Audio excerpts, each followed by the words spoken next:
Depositamos nuestra confianza muchas veces en un cargo, muchas veces en un trabajo, muchas veces depositamos nuestra confianza en una persona y creemos que esto o estas personas son confiables y fiables. Pero nos decepcionamos cuando, por causas ajenas a nuestra voluntad, perdemos ese trabajo, perdemos ese cargo, perdemos esa amistad que nos daba confianza, perdemos ese amigo o ese hermano que era nuestro apoyo total. Son cosas que no podemos controlar. Y entonces, y solo en esos momentos, nos damos cuenta que solo Dios nos queda para acercarnos a Él y Él sacarnos de esa situación. Tenemos claro que en la vida todo nos puede fallar, pero solo hay alguien que nunca nos fallará, y ese alguien es nuestro Señor Jesucristo. Sin embargo, cuando estamos en medio de la angustia, creemos que Dios no nos escucha. Y la pregunta es, ¿por qué, Señor, no escuchas a la iglesia cristiana evangélica en estos momentos en Ecuador que está clamando en oración? Señor, ¿por qué no escuchas? Quizás no lo hemos pensado, pero el asunto es, ¿en quién podemos confiar? ¿En quién podemos confiar? ¿En un amigo que nos ha fallado? ¿En una pareja que también nos ha traicionado? ¿En quién podemos confiar cuando todo en la vida nos parece que ha fallado? En algún momento, en diferentes circunstancias y grados, todos experimentamos en nuestras vidas adversidades, problemas, dificultades. Ejercitar, hermanos, la confianza en Dios en medio de las pruebas, para mí,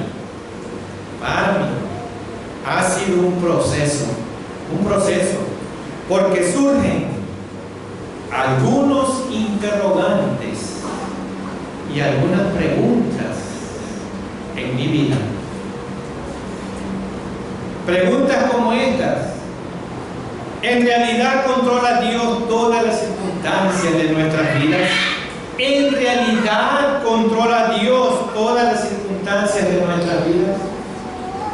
Las cosas malas tan solo ocurren porque vivimos en un mundo condenado por el pecado. Esas son preguntas. Si en verdad Dios controla las eventualidades, todas en nuestras vidas, ¿por qué permitió tal cosa, tal situación, tal agua profunda por la que estoy atravesando? ¿Por qué Dios lo permitió? Es la pregunta. ¿Puedo confiar en Dios cuando se presentan contratiempos en las diferentes áreas de mi vida? ¿Puedo realmente confiar en Dios en esta situación? Hermanos, gran cantidad de creyentes tienen preguntas similares a las mías y similares a las de muchos de ustedes. Para aquellos creyentes que se preguntan en muchas ocasiones, ¿en realidad puedo confiar en Dios? La respuesta, hermanos, por experiencia le digo, es un rotundo sí. Sí podemos confiar en Dios, aún en cualquier circunstancia por la que estemos atravesando. Sabemos que los momentos de prueba son difíciles, aunque podemos también saber con certeza que Dios tiene el control de todas las circunstancias que estemos atravesando. Dios tiene el control. Con la guía de nuestro buen Dios y a la luz de las Sagradas Escrituras, les invito a que juntos analicemos el tema. ¿En realidad podemos confiar en Dios? Y bueno, nuestro primer punto lo encontramos en el Salmo 50 y voy a leer el versículo 15. Salmo 50, versículo 15, para responder a la pregunta: ¿podemos confiar en Dios? Y Salmo 50, 15 dice: e invocadme en el día de la angustia, te libraré y tú me honrarás. Cuando nuestra relación con Dios está bien, hermanos, podemos clamar a Él, podemos ver su maravillosa obra y nosotros podemos retribuir eso glorificando a Dios. El pueblo de Dios no es inmune al dolor. Nosotros como iglesia cristiana evangélica no somos inmunes al dolor. El problema del dolor es tan antiguo y universal como la historia del hombre mismo. Y veamos un ejemplo. Pablo nos dice en Romanos capítulo 8, voy a leer los versículos 20 al 22. Romanos 8, 20 al 22. Mire lo que nos está diciendo aquí el apóstol Pablo. Amén. Porque la creación fue sujetada a vanidad. Todo lo que Dios creó ha sido sujetado a vanidad.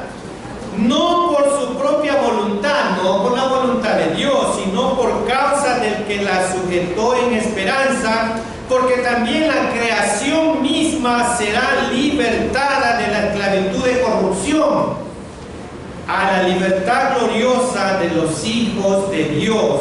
Y el 22, porque sabemos que toda la creación, ¿qué pasa con toda la creación de Dios? Y aún está con dolores de parto hasta ahora. Hermanos, los cristianos vemos al mundo tal como es, decadente en lo físico e infectado por el pecado en lo espiritual. Estamos atravesando días difíciles en el Ecuador. Entonces surge la pregunta: ¿dónde está Dios en medio de todo esto? ¿Dónde está Dios? ¿Podemos verdaderamente confiar en Dios cuando la adversidad golpea y llena nuestras vidas de angustia y dolor? ¿Podemos realmente confiar en Dios? ¿Realmente Dios puede venir al rescate de aquellos que lo buscan? Y voy a dar la respuesta en el Salmo 50, 15. Salmo 50, 15. E invocadme en el día de la angustia, te libraré y tú me honrarás. Dice aquí la palabra de Dios: librará a aquellos que lo invocan en el día de la angustia. Rodea su inagotable amor a los cristianos que confían en Él. Y voy a leer el Salmo 32, 10. Salmos 32, 10.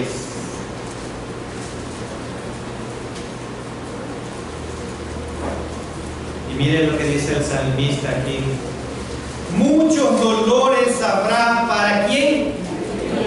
Para el impío. Y la segunda parte: mas al que espera en Jehová le rodea la misericordia. ¿En cuál de los dos extremos estamos? Muchos dolores habrá para el impío, mas al que espera en Jehová le rodea la misericordia. Hermanos, hermanas, permítanme hacerle una pregunta. ¿Puede usted confiar en Dios? ¿Puede usted confiar en Dios? La pregunta misma tiene dos posibles interpretaciones. La primera, ¿es Dios confiable para usted en épocas de adversidad? Si usted responde sí, ¿es Dios confiable para usted en épocas de adversidad? Y la segunda, ¿es tal su relación con Dios y su confianza en Él que cree que está con usted en la adversidad, en su adversidad? ¿Usted cree eso? Aunque no vea ninguna evidencia de su providencia y de su poder, debemos y tenemos que confiar en Dios. No es fácil confiar en Dios en momentos de prueba, no es fácil. Nadie disfruta del dolor, y cuando este dolor viene, queremos que pase rápidamente de nosotros.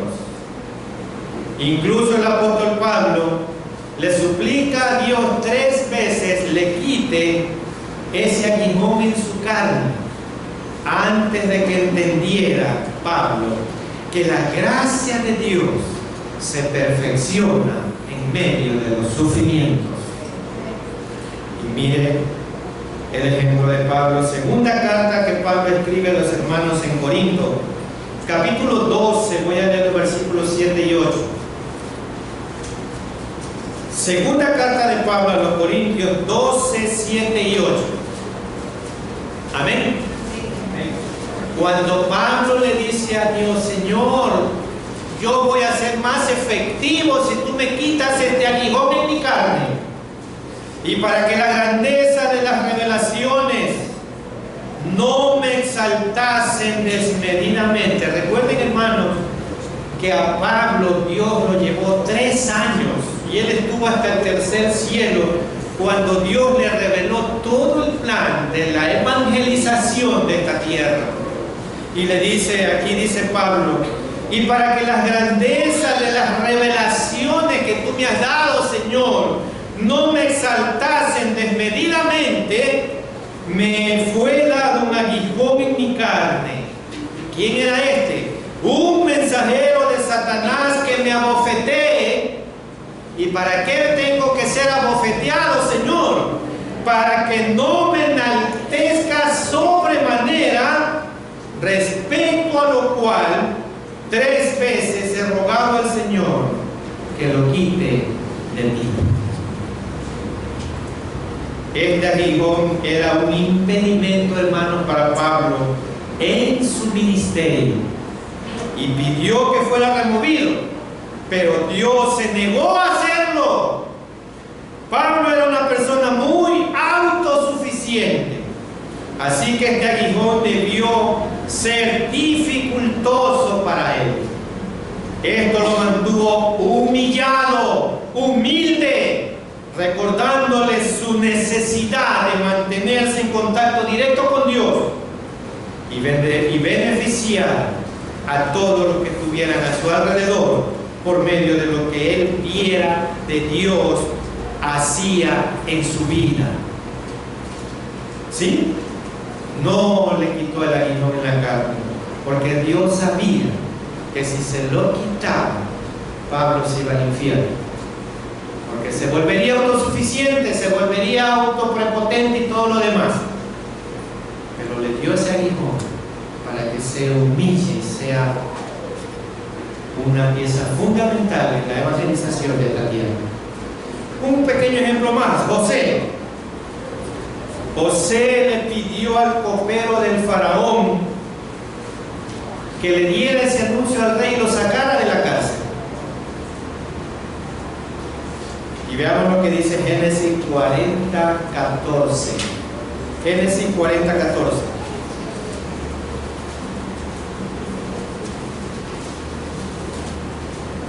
Acuérdate pues de mí cuando tengas ese bien, y te ruego que uses conmigo de misericordia, y hagas mención de mí a Faraón, y me saques de esta casa. Le dice José al copero.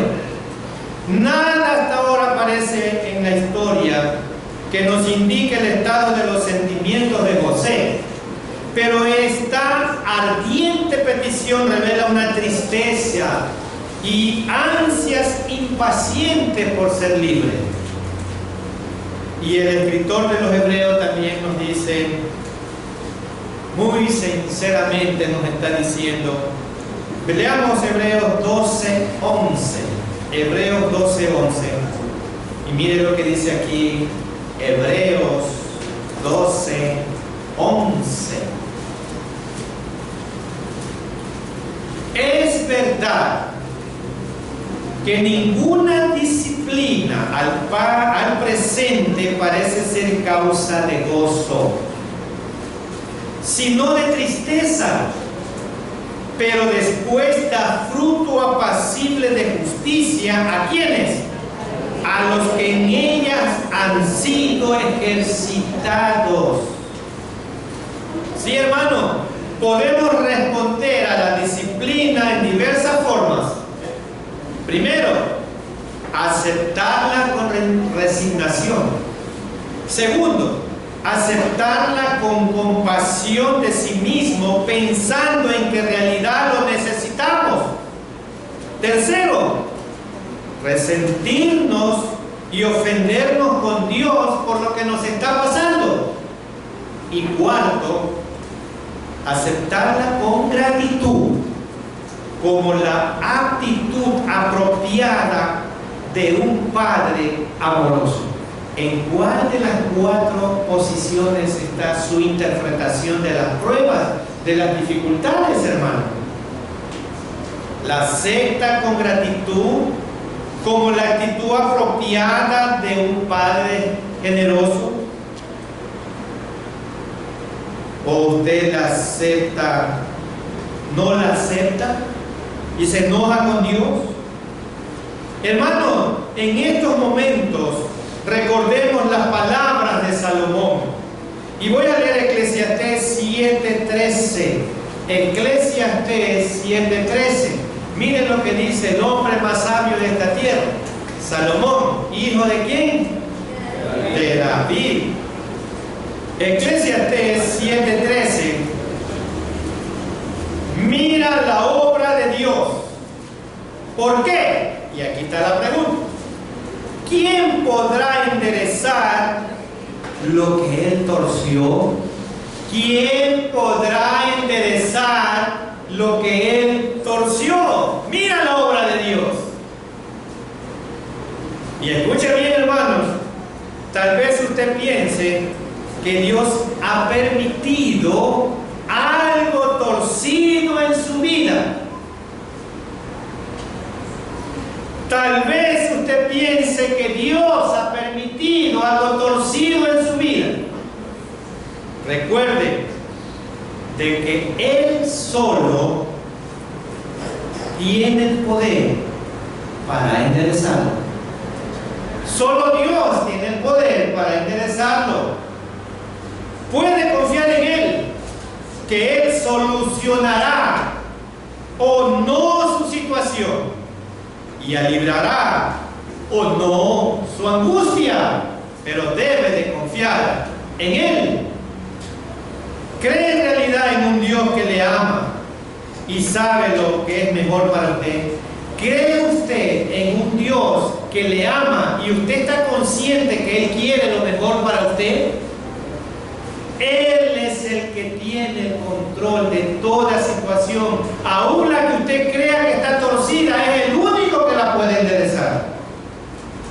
¿Puede usted confiar en un Dios aunque usted no comprenda su aflicción?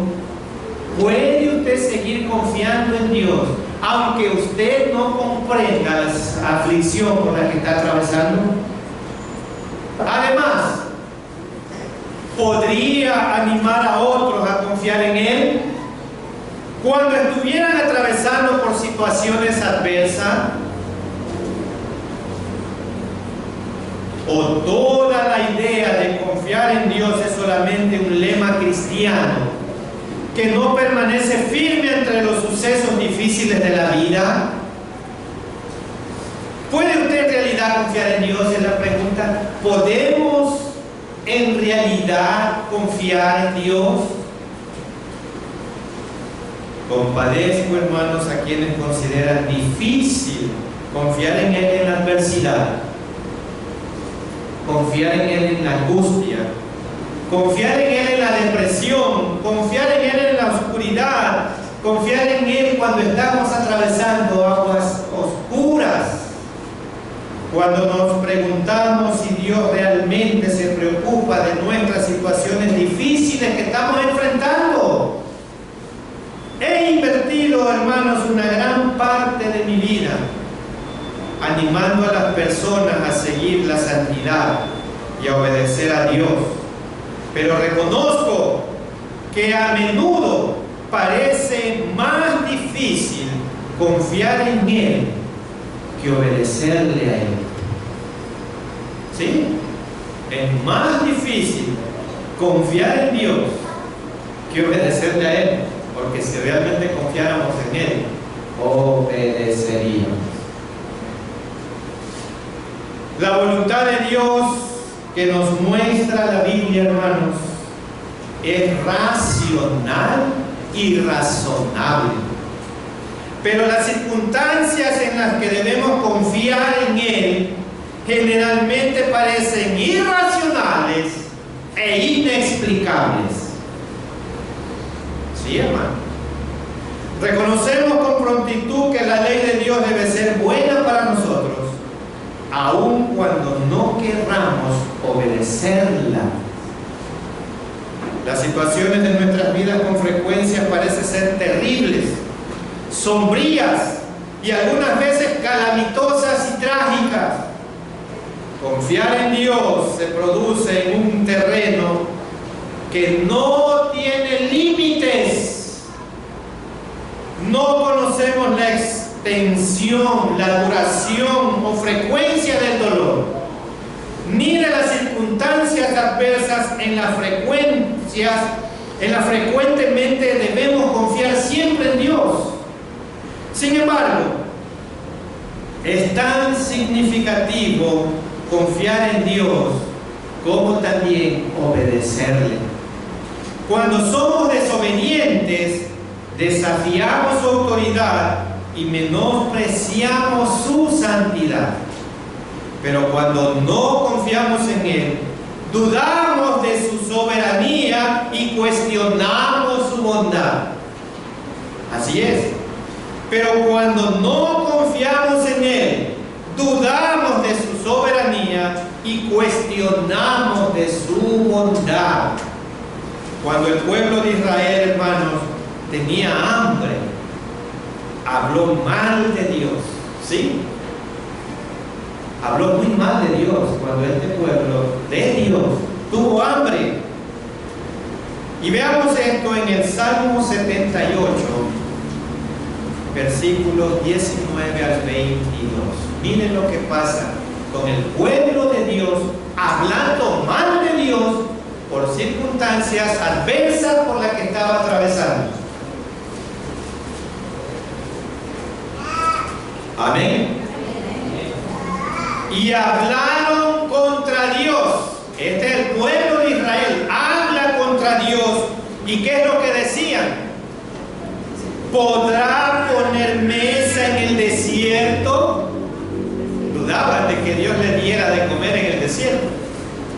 He aquí, ha herido la peña y brotaron aguas y torrentes inundaron la tierra. ¿No se daban cuenta de todo eso? Y otra más. ¿Podrá dar también pan? ¿Dispondrá carne para su pueblo? Todo eso el Dios le dio. Por tanto, oyó Jehová y se indignó, se encendió el fuego contra Jacob y el furor subió también contra Israel. ¿Y por qué pasó todo esto? Por cuanto no habían creído a Dios ni habían confiado en su salvación. ¿Se dan cuenta?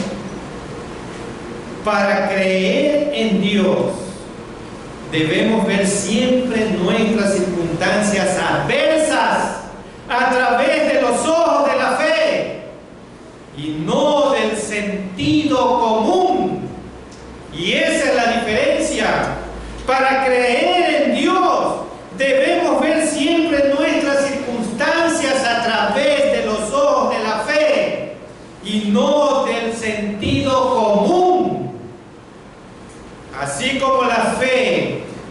salvación viene por el oír el mensaje del Evangelio, la fe viene por confiar en Él.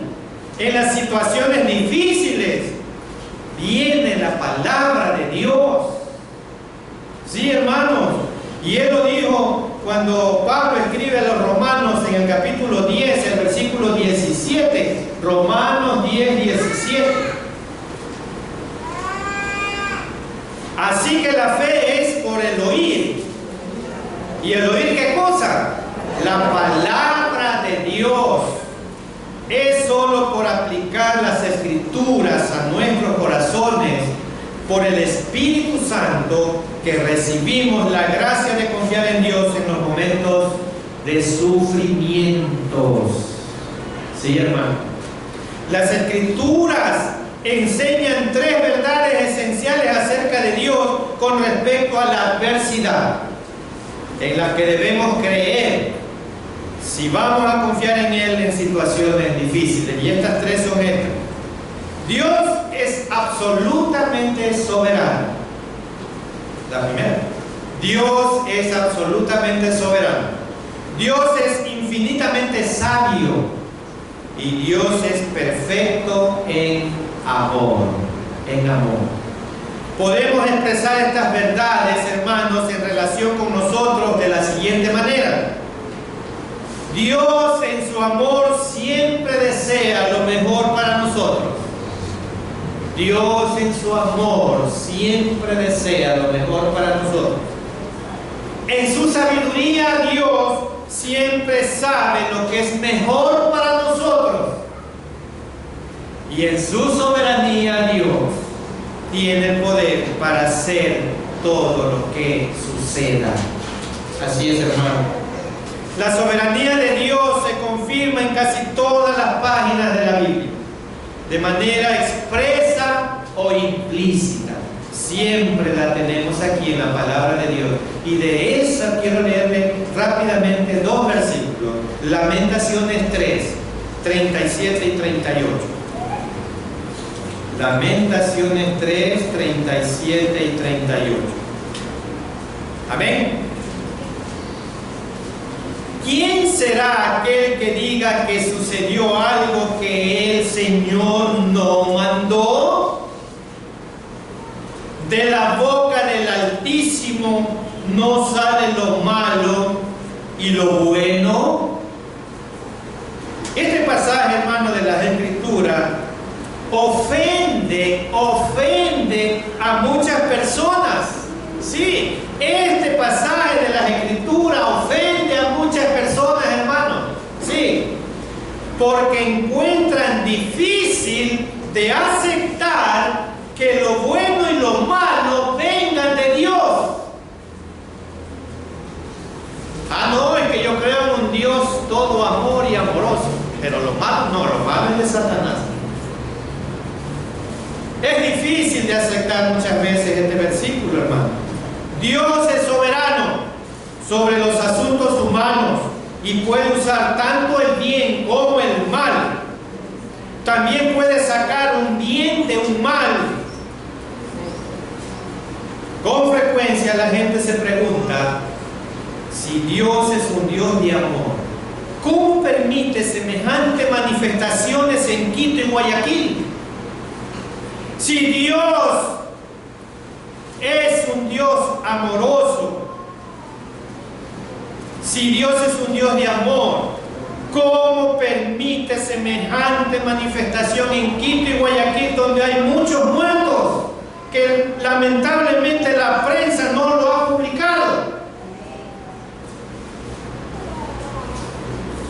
Pero Jesús mismo afirmó la soberanía de Dios en la calamidad. Cuando Pilato le dijo, veamos un ejemplo bíblico, Juan 19, 10 y 11. Juan 19, 10 y 11. Veamos aquí la soberanía de Dios en todas las cosas, en las buenas aparentemente y en las malas aparentemente que Dios nos pone. Veamos la soberanía de Dios. Dios es soberano, hermano, y tiene el control de esta situación aquí en el Ecuador.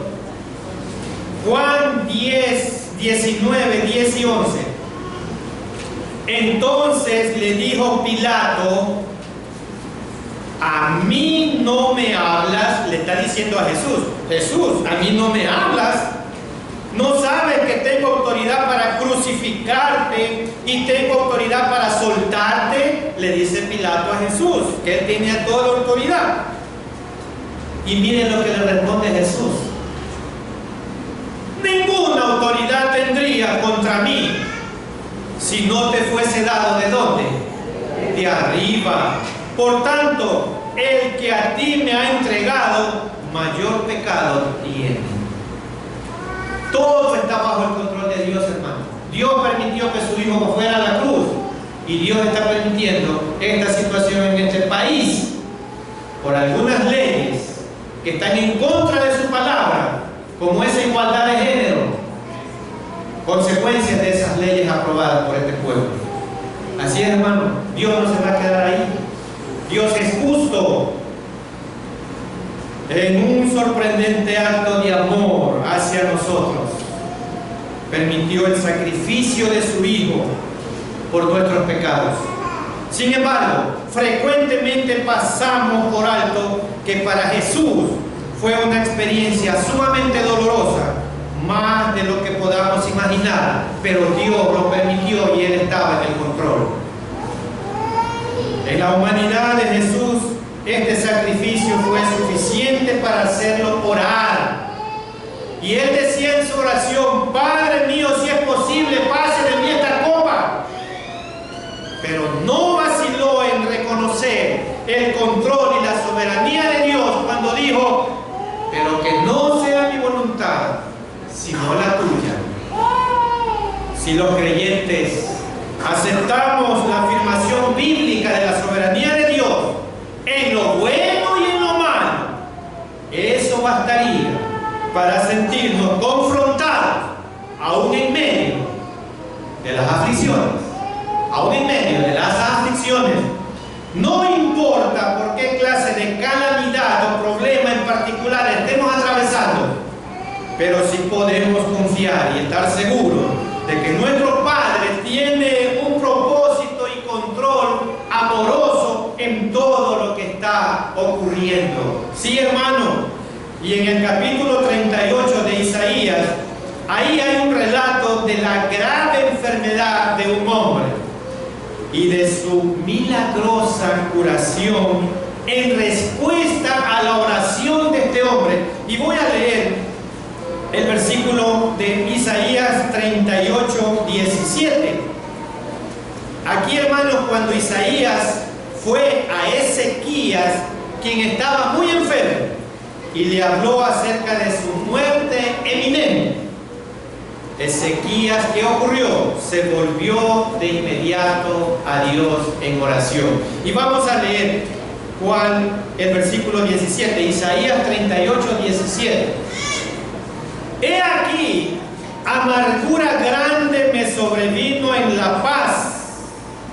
Estaba con mucha paz Ezequías, y de repente le viene una amargura grande.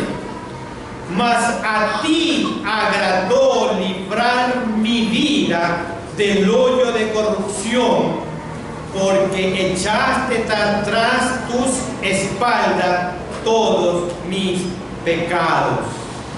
En respuesta, hermanos, a esta oración ferviente de parte de Ezequías a Dios, Dios cambió el curso de la vida de Ezequías.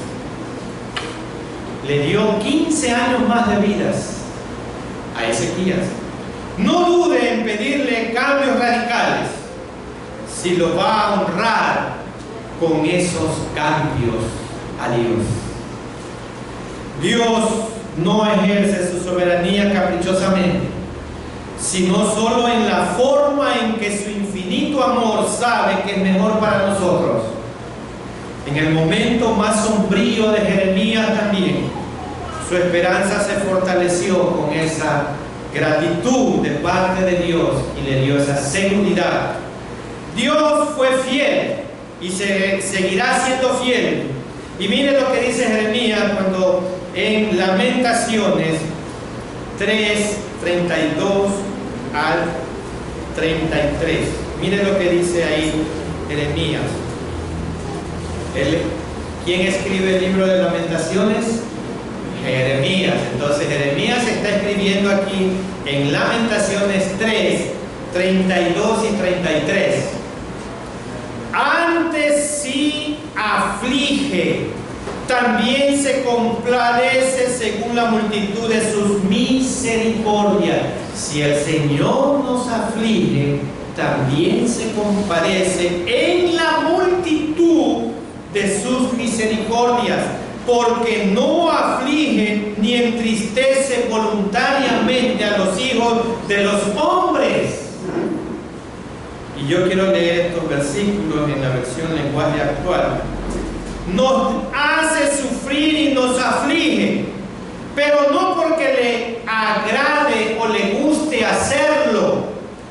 Nos hiere, pero nos tiene compasión, porque su amor es muy grande.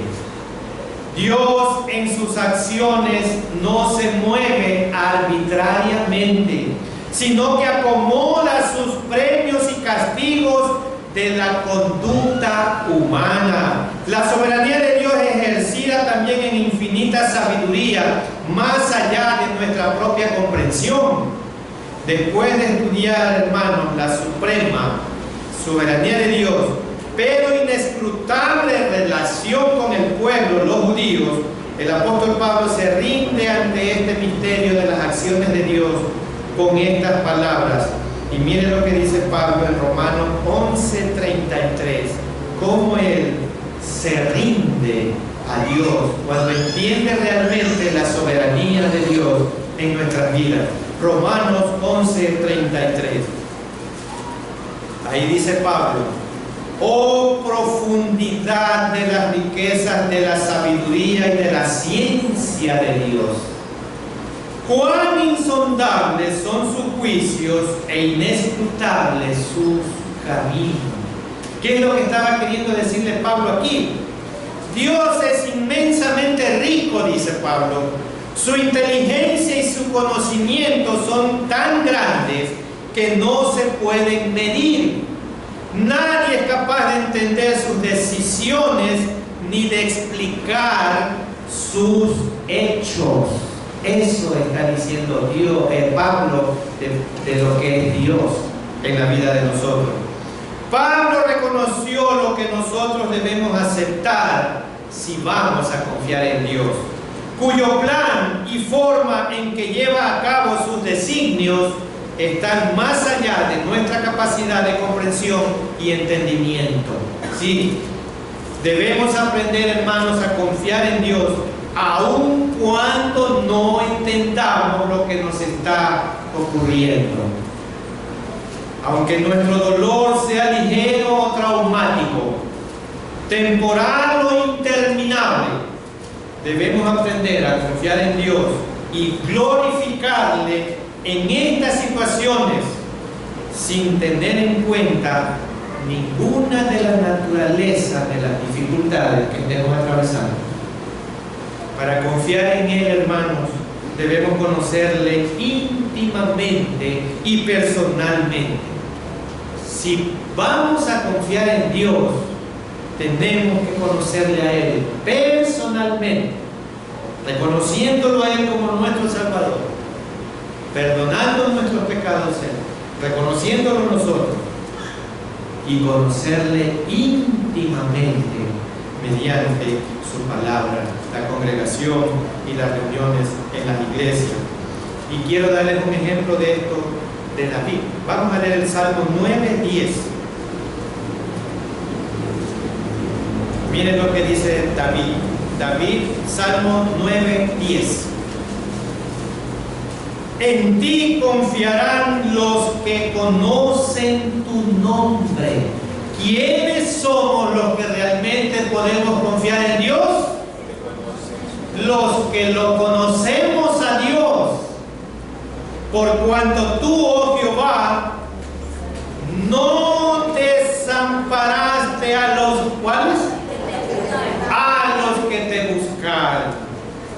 Así es, hermano. Él jamás desampara a quien lo busca sinceramente. Conocer el nombre de Dios es conocerle en su forma íntima y personal. Es mucho más que solo saber cosas acerca de Él. Es llegar a una relación personal más profunda con Él, como el resultado de buscarlo en medio de nuestro dolor y ahí descubrir que Dios es confiable.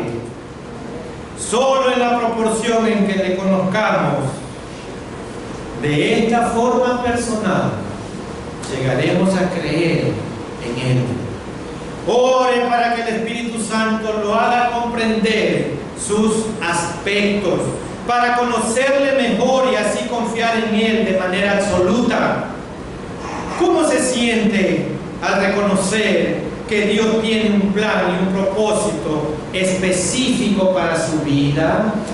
¿Cómo se siente usted hoy al saber que Dios tiene un plan y un propósito específico para su vida?